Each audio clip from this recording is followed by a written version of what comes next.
There were 56 chairs set up for the funeral 56. I counted them while everyone else cried. Karina had insisted on the silver trimmed folding ones because they photographed better, but only 55 were filled. The one next to her, the one reserved for me, stayed empty. She told the usher not to seat me there. She said it would make things complicated. Like mourning your father while secretly texting your attorney about divorce filings isn't already complicated. I stood at the back, not beside her, not with family, not even among the distant cousins. I stood next to a fuss tree and a woman who once dated her uncle in the 9s. I held a funeral program that spelled my last name wrong. Nobody offered me a tissue. And when she stood to speak about her father, Glenn Darby, the oil titan, the man who once told me I smelled like drywall, she didn't mention me. Not once, not in the list of survivors, not in the thank yous, not even a sideways glance. She wore black silk and heels sharp enough to puncture egos. She cried perfectly enough to seem human, not enough to smudge mascara. And when she returned to her seat, she leaned in and whispered something to the man sitting where I should have been. He laughed. I don't know who he was, I don't care, because what happened after the service? That's where the story actually begins. It wasn't the inheritance, not yet. It was what Karina did on the way out. She dropped her handkerchief deliberately right in front of me. I bent to pick it up like an idiot, and that's when I saw it. The folded corner of a document in her clutch, I saw my name in bold, next to a case number. And that's when I realized something brutal. She had filed the divorce before the funeral, before the flowers, before the eulogy, before she cried over a man who hated me and pretended she still loved me. And 2 days later, she would inherit $250 million, and 2 days after that, she would walk into our house, hand me a plain white envelope, and say, Wendell, I'm choosing myself. But the Will had other plans that Karina didn't see coming. Plans that made her turn pale in a room full of mahogany furniture and legal threats. Plans that for the first time in years made me madder. I didn't sleep the night before the reading. Not a minute. I lay on the pull-out couch in my cousin's basement, listening to the pipes clank and hum, wondering if I should even show up. What would be the point? Karina had already taken everything, not just the marriage, but the dignity I once had standing beside her. When a woman leaves you before the flowers on her father's grave, even will you stop expecting fairness from the world? But that document, that single flash of bold text with my name on it, it nodded at me like a hangale you can't stop picking. Why would Glenn Darby, a man who used to refer to me as the lawn ornament, include me in anything? The estate was located on a private hill in Hampton Chase, surrounded by wrought iron gates, and whispers the kind of place where even the breeze smells expensive. I wasn't invited through the front like the others. I was directed to a side door, the one they usually reserved for caterers and service people, which was probably poetic in Glenn's eyes. A small group had gathered in the study, deep leather chairs, animal heads on the wall, and a grandfather clock that had probably ticked through 3 world wars.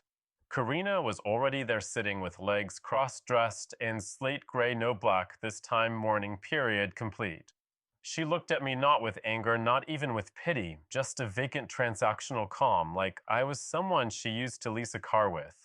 And next to her sat the same man from the funeral. I noticed his shoes first, polished loafers with little gold tags. No one wears shoes like that unless they expect to be stared at. I took a seat in the far corner where the light from the window didn't quite reach. Nobody greeted me, not even the lawyer who shuffled and holding a thick manila envelope like it contained nuclear codes. He cleared his throat and began as the legal representative of the late Mr. Glenn Darby. I will now read his final instructions, witnessed, notarized, and recorded 2 months before his passing. 2 months that hit me like a brick. Glenn had updated the will recently. Very recently, before the heart attack after his last family retreat, I remembered Karina going on that trip alone. You'd be bored anyway, she told me, tossing sunscreen in her suitcase. At the time, I believed her. Now I wasn't so sure. The lawyer began listing assets. Properties in Rhode Island, an apartment in Paris, 3 vehicles worth more than my childhood home art pieces by names I couldn't pronounce. Each line of the document felt like someone else's fantasy life. Then came the distribution to my daughter Karina Elise Darby. She tilted her head slightly like a queen awaiting her crown. I leave the sum of $1 million to be managed by the family trust under the oversight of Mr. Bradley Vaughn. Karina blinked just once. The lawyer didn't flinch. She cleared her throat and asked, "Did you mean 100 million?" The room went silent, the kind of silence that thickens the air. The lawyer adjusted his glasses. Number 1 million. The remainder of Mr. Darby's estate will be transferred to another beneficiary as outlined in this letter. Then he opened a sealed envelope hand addressed. He pulled out a single-page letter and began to read. Glenn's voice echoing from the paper, "If you're hearing this, Karina, I'm likely gone. I've watched you change. Not over years, but in weeks you stopped visiting unless there was a camera involved. You brought that man, the one you thought I didn't notice, into my home and laughed behind my back. I am not a fool. You loved your inheritance more than your father. And so my money will not be a reward." Karina's mouth opened slightly. No sound came out, not even a gasp. The lawyer continued, his voice flat. "To the man who married my daughter despite knowing she would one day despise him. To the man who tolerated my cruelty with dignity and who stayed even when he should have left. Wendell Thomas Carr, I leave the remainder of my estate." I swear time broke in that moment. I felt my lungs forget how to breathe. Karina looked at me like I had grown antlers. The man next to her stood up as if the chair had suddenly become dangerous. I didn't know what to say. I didn't want this. I just wanted my marriage. I wanted my cat. I wanted my Sunday mornings back, but none of that mattered because I was now the legal heir to a $250 million empire. And the woman who left me was staring at the floor like it had betrayed her too. I left the room before they finished the paperwork. I needed air. I needed distance. I needed to scream and laugh and vomit all at once. She ran after me. I heard her heels scrape the marble tiles faster than I'd seen her move in years. "Wendell." She called out, but I kept walking down the driveway past the fountain through the gates because for the first time in my life, I wasn't the one being left behind. I walked for over an hour that day, not because I didn't have a ride, not because I was trying to be dramatic, but because if I didn't keep moving, I felt like I might explode. The air felt heavier. Even the trees lining that state road looked like they were leaning and whispering things behind my back. I didn't want the money. I wanted a time machine. I wanted to go back 6 months and shake myself until I noticed all the signs I had ignored. I wanted to go back before Karina started disappearing into her phone, before she started wearing new perfume and saying things like, "You wouldn't understand the world I come from." When I finally made it back to my cousin's place, I sat on the edge of the pull-out couch, still wearing the same wrinkled shirt from the reading, staring at a plastic plant in the corner. My cousin's kid was watching some cartoon where animals flew planes. I could barely hear it. All I could hear was Glenn's voice in my head. That part of the will to the man who stayed even when he should have left.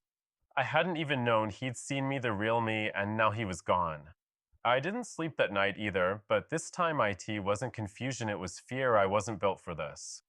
I didn't know what to do with money that had more zeros than I'd ever seen. My whole life had been coupons, bulk ramen, and budgeting gas to make it through the week. I didn't even know how to talk to lawyers. What do you do with that kind of wealth when just last week you couldn't afford the fancy peanut butter? But Karina knew. She knew exactly what to do. The very next morning, she was waiting in front of the depot where I worked. Yes, I still showed up. What else was I going to do? She was leaning against the hood of her BMW, like she hadn't shattered my heart, and walked out on me like nothing had happened. And the look in her eyes, IT, wasn't sorrow, IT, wasn't even desperation. It was hunger, strategic, polished hunger. "We need to talk," she said, pushing her sunglasses up into her hair like she was in some courtroom drama. "No, we really don't," I replied, brushing past her, but she followed me right into the building, right past my supervisor. She cornered me near the break room, standing so close I could smell the same vanilla lotion she used when we were still sharing a bed. For a moment, I almost forgot everything. I almost remembered what it felt like to wake up next to her and think I'd want something. And then she said it, "You don't deserve this, Wendell. No apology, no guilt, just that." I stared at her, honestly stunned. She even had the nerve, she blinked like I was the unreasonable one. "You think this is your money," she continued, lowering her voice.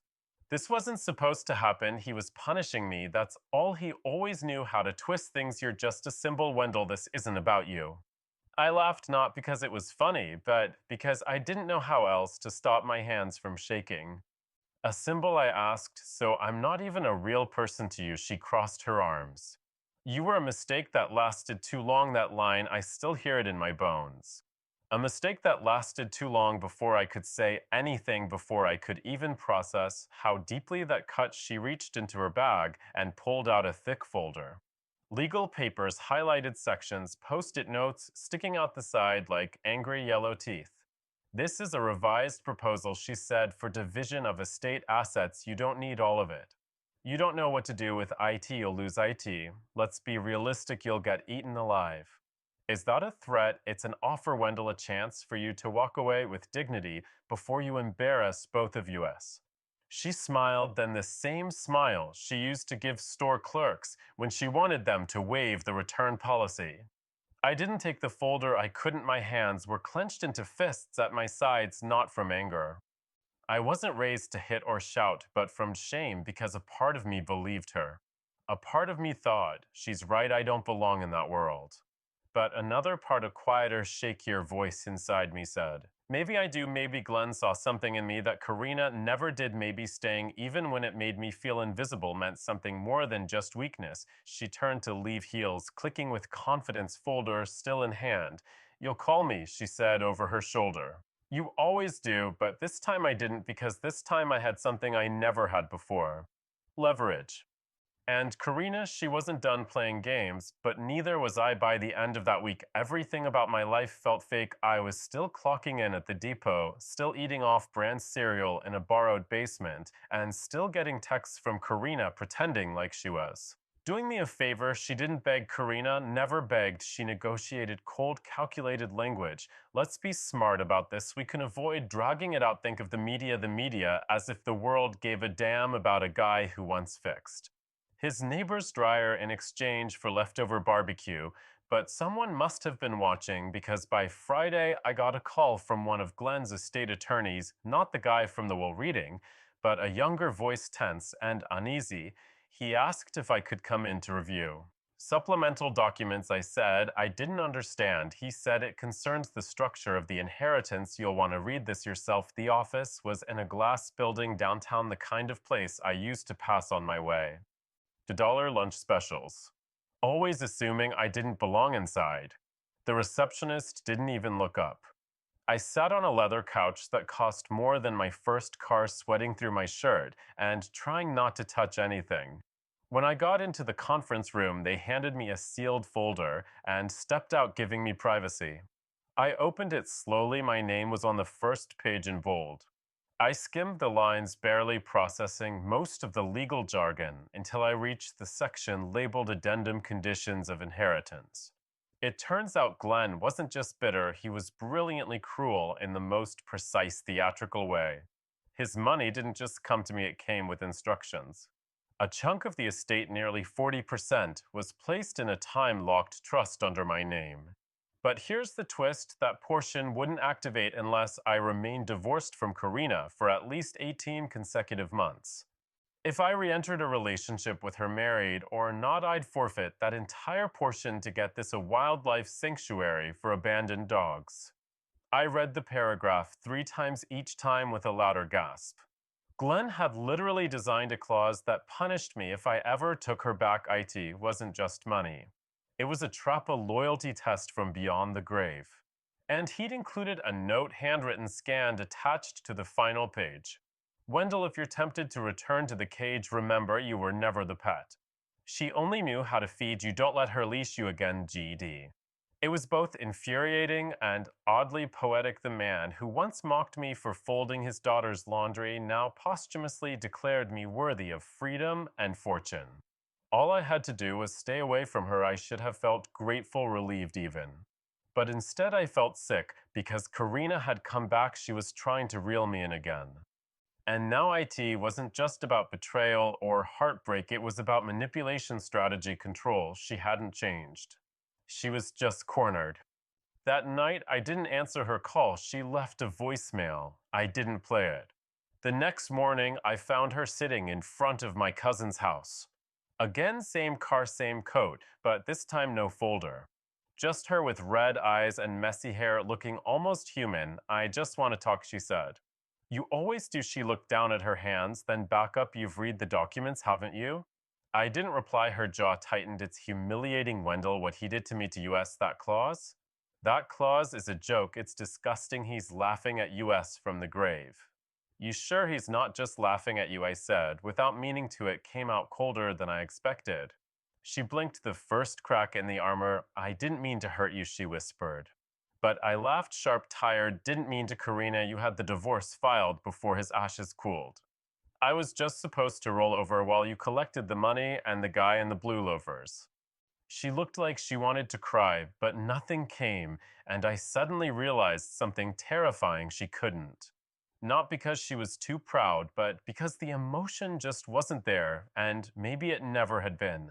Before she left, she tried one last thing. She reached into her coat pocket and pulled out a photograph. It was old, from our early days, a picnic by the lake, plastic wine glasses, her laying on my chest.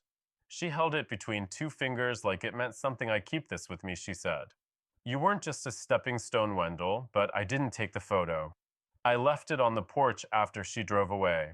That night, I looked up the sanctuary named in the class. It had over 300 rescued dogs. One of them was named Captain Pickles. If I took her back, Captain Pickles got my money. I never wanted a symbol of my self-worth to be a pug with a lazy eye. But somehow in that moment, I understood everything. Karina wasn't just trying to win me back. She was trying to defuse the bomb her father had planted, but the clock was already ticking, and I wasn't going to lose this time. The photo stayed on the porch for 2 days. It rained the first night, just a soft drizzle enough to warp the edges and blur my jawline. I thought my cousin's kid had brought it inside, but when I stepped out for work that Monday morning, there it was, still clinging to the wood, its corners curling like it had aged 20 years overnight. I picked it up not because I wanted it, but because I needed the reminder, not of what we had, but of what she gave up. You'd think this was where things cooled down, right? Where Karina cut her losses, disappeared into some mansion with marble floors, and left me to ride off into my accidental fortune. But you'd be wrong. Karina was never the type to lose quietly, especially not to someone like me. 3 days later, I got an envelope in the mail, no stamp, just left in the box. My name printed in red ink on the front, bold, dramatic, theatrical, like someone trying too hard to seem mysterious. Inside, a single sheet of paper, no letterhead, no explanation, just 2 sentences. There are things you don't know, Wendell. You should be careful who you trust with Glenn's secrets, no signature. At first, I thought it was a prank. Then I thought maybe it was Karina playing some mind game, trying to shake my grip loose on the inheritance. But the more I stared at it, the more I realized it wasn't her tone. Karina didn't warn, she demanded. That night, I sat up going through every folder, email document the lawyer had given me. I hadn't touched most of it, honestly. I was still overwhelmed by the sheer volume of financial jargon. But now I dug in, looking for something, anything that would explain the message, and I found it.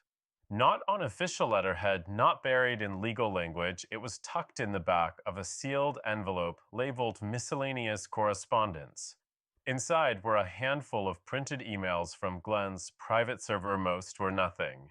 Notes to his assistant, instructions for the staff, but one thread caught my attention.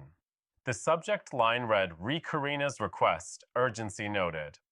I opened it. It was from someone named Whitley. The email was short, almost sterile. We've reviewed the request. Document destruction would require written sign-off from all trustees per the original agreement.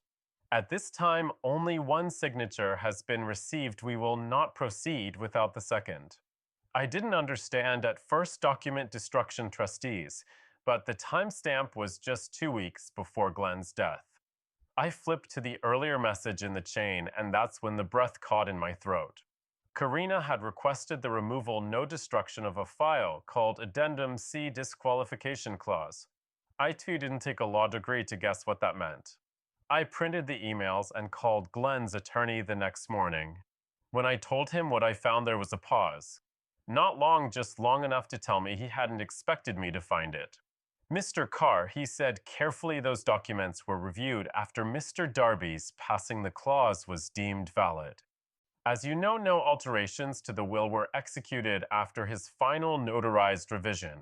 So she tried to get the clause removed, I said, almost to myself. She made contact, yes, but legally nothing changed. I hung up and sat there staring at the wall for a long time. Karina hadn't just left me, she'd known about the clause. She'd known what her father had done, and she tried to erase it before he died. That photo, she dropped off the visit to my job, the sudden soft voice, the nostalgia, the fake tears. IT wasn't just manipulation, it was damage control. That night, I got another voicemail from her. She didn't know I'd found the emails yet, but her voice was tighter now, controlled, but thinner. She was losing ground, and she knew it, Wendell, please. I know this has been ugly, but you and I both know he did this to hurt me. You're just a placeholder. I'm the one who had to live under his rules my whole life. I deserve a piece of it. You can't actually want to punish me like this. I listened to it twice. Then I saved it, not because I needed proof. I just wanted to remember exactly who she was when she thought no one was listening. But what Karina didn't realize, and what Glenn probably hoped I'd figure out, is that there were more than just emails. There were videos, security footage, archive logs, time-stamped visits to his estate, and one file dated 3 days before he died titled Library, July 10th.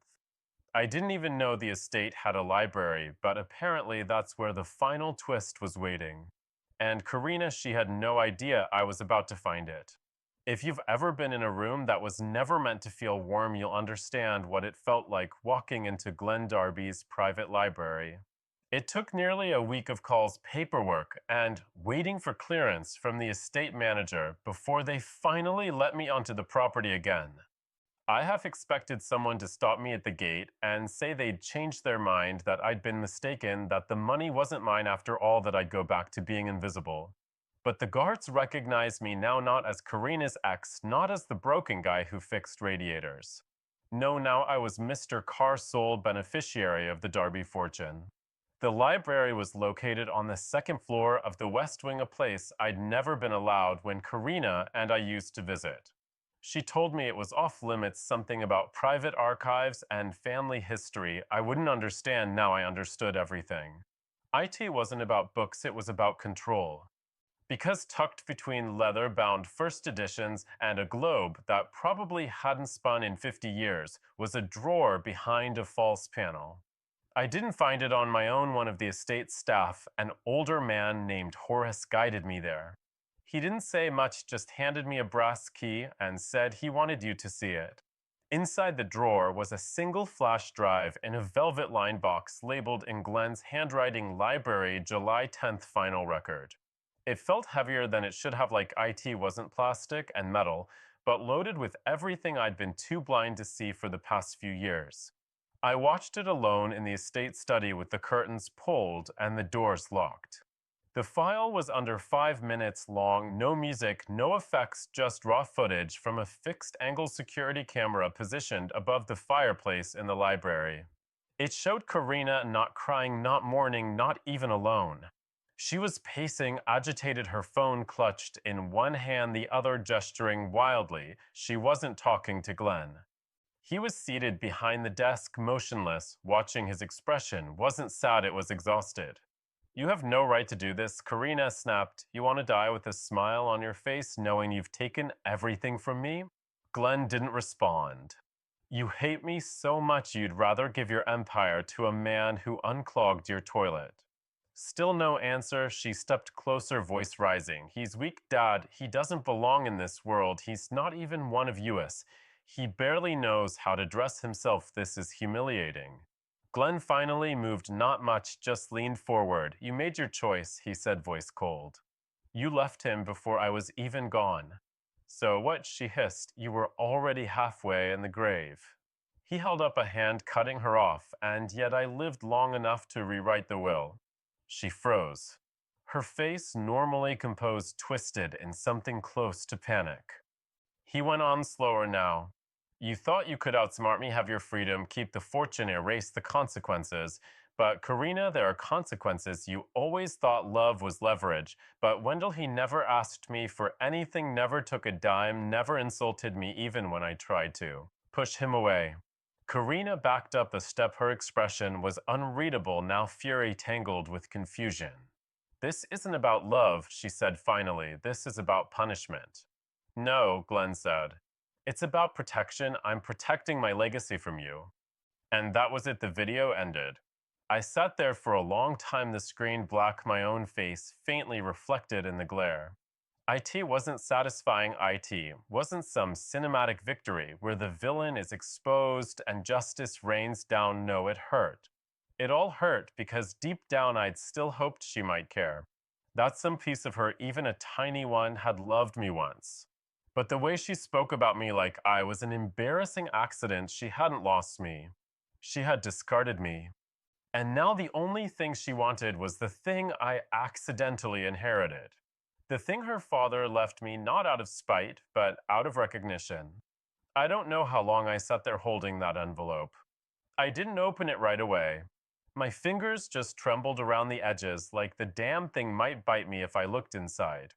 I've never been good with mysteries. I'm the kind of guy who Googles spoilers halfway through a movie just to ease the tension. But this wasn't a plot twist I'd been waiting for. This was real, and it had Glenn's initials on the seal. IT wasn't long or dramatic, not like the video, just a single-page note handwritten in careful block letters. Glenn's penmanship looked sharp, almost mechanical, like every word had been measured twice and carved in with a blade. If this reaches you, Wendell, I am dead, and you've chosen not to give in to Karina Good. You always had more spine than she gave you credit for. I'm not writing this as a confession. I'm writing it because I believe deep down I won't die by nature's hand alone. I know my daughter. I know what she's capable of when she's desperate. That line, that one line, it felt like ice in my veins. I have no proof, just instinct. I was healthy before the retreat. My doctors confirmed it. But after the weekend, she visited something changed chest pains, dizzy spells. She offered me a new tea she said was part of a cleanse. I never drank it again after I threw up the first night. Still, I told no one. What kind of father suspects his own daughter of trying to finish the inheritance early? But Wendell, if you're reading this, and I didn't go peacefully, promise me one thing. Don't let her walk away untouched. I set the paper down and stared at the grain in the dusk for a long time. This wasn't an accusation, not legally, not officially, just a suspicion. A whisper from a man who'd spent a lifetime calculating people. I wanted to tell myself it was paranoia. That Glenn, for all his brilliance, had let grief distort his judgment, but my gut said otherwise. The memory of Karina in that video hissing about taking everything, her obsession with the claws, the desperation in her eyes, every time she showed up pretending to be remorseful, it all started to form a pattern. And that's when I remembered the security logs. Horace had shown me the server terminal briefly, just a footnote in the tour. Those logs tracked who entered what rooms and when. I rushed back downstairs and asked him if I could access them again. He hesitated, but when I showed him the letter, his expression hardened, and he simply nodded. We pulled up the archive for the weekend Glenn mentioned. Karina had entered the kitchen 6 times, the guest room twice, the library once, and Glenn's private quarters 7 entries, all between midnight and 4 o'clock a.m. 7. When I asked how often guests typically had access to that space, Horace said flatly, never unless invited. And that was the thing I knew Glenn. He didn't invite Karina into that room at midnight, not 7 times. Still, IT wasn't proof, not enough for police, not enough for lawsuits, but it was enough for me. Enough to understand that everything she'd done since the funeral wasn't about loss or grief, it was fear. Not of losing money, but of me discovering that she might have played a part in how fast the money arrived. So I made a choice. I called her. She picked up on the first ring, breathless, like she'd been staring at the phone for hours. Wendell, I found the footage. I said the one from the library and the letter. There was silence. I let it sit. Then softly she said, "You're not supposed to have that." "No," I said. "I'm not just like you weren't supposed to be in his room 7 times after midnight." She exhaled sharply. "You don't know what you're saying." "I know exactly what I'm saying, and so do you." Another pause. Then, carefully, with that same twisted control she always used when she was cornered, she asked, "What do you want?" It was the first time she didn't pretend to be innocent, and in that moment, I realized something. Karina didn't believe in guilt or shame or family, she believed in leverage. So I gave her none. "Nothing," I said. "I want nothing from you, and I'm going to give you nothing back. No money, no silence, no protection. You're going to spend the next year wondering if I'll go to the police. You'll keep your hair perfect and your smiles polished, but you'll always flinch when a doorbell rings." Her voice broke then, for real, Wendell. But I hung up. I'd never felt stronger in my entire life. And I wasn't done, because Glenn didn't just give me an inheritance, he gave me a sword. I never planned to become a millionaire. I never imagined I'd be standing in a courtroom 6 months after my wife left me listening to lawyers argue about teabags, security logs, and inheritance clauses.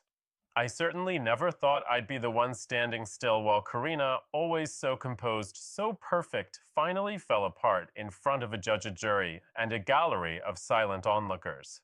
But life, as Glenn would say, has an exquisite taste for irony. I didn't go to the police right away after that call. I took my time. Did what Karina never expected me to do. I moved carefully. I let her think I was bluffing. I let her panic quietly in her glass condo with her wine and her spreadsheets. And while she watched the phone like a grenade with a twitchy pin, I started building a case. I hired Glenn's own private investigator, a man who'd worked for the Darby family for years. Turns out he already had suspicions about Karina. He compiled notes, dates, pharmacy receipts, financial transfers. There was a trail, faint but undeniable, showing that Karina had purchased certain compounds from a boutique wellness shop known for cleansing powders, the same ones Glenn had consumed, and then suddenly stopped. Once we turned it over to the estate attorneys, the machine came to life quietly, quickly. Karina was served with formal accusations of attempted tampering with a trust, destruction of protected legal documents, and will interference. IT didn't go to criminal court. We weren't trying to convict her, but it did go to civil court. And in that courtroom, the full weight of Glenn Darby's empire crushed whatever hope Karina had left. The clause held. She walked in thinking she could challenge it. She walked out with nothing, not a dime. The judge honored the structure of the trust, the addendum, the footage, and even Glenn's handwritten statement. Karina's remaining stake was frozen, then legally redirected not to me, but to a series of charities Glenn had named as alternates in case of moral compromise within the family. She tried to fight it. She appealed twice, but each time the court sided with the evidence, with the old man's voice from the grave, with the broken husband who had stayed quiet long enough. And me, I didn't run out and buy a yacht. I didn't move to Paris or hire a chef. I moved into a modest place near a lake upstate, adopted 2 senior rescue dogs from Captain Fickle's sanctuary, and started volunteering there once a week. Funny how one clause written out of spite turned into the only peaceful place I've ever known. I've learned things I never knew I needed to learn: how to file estate taxes, how to trust again slowly, how to sleep without checking my phone at 2 a.m. wondering if she's texting someone else. People ask me if I'm angry, if I still miss her. And the truth is, I don't know. I don't miss the lies. I don't miss the weight of her expectations. But sometimes I miss who I thought she was. That version of Karina I used to imagine still loved me somewhere beneath all the ambition and contempt. But missing a ghost isn't the same as wanting it back. Not long ago, I got a letter. Handwritten, messy, and inside no return address, just one sentence inside. "You ruined everything." I didn't keep it. I let the dogs chew it up. Because she's wrong. I didn't ruin everything. I saved what was left of me, and that was worth far more than $250 million.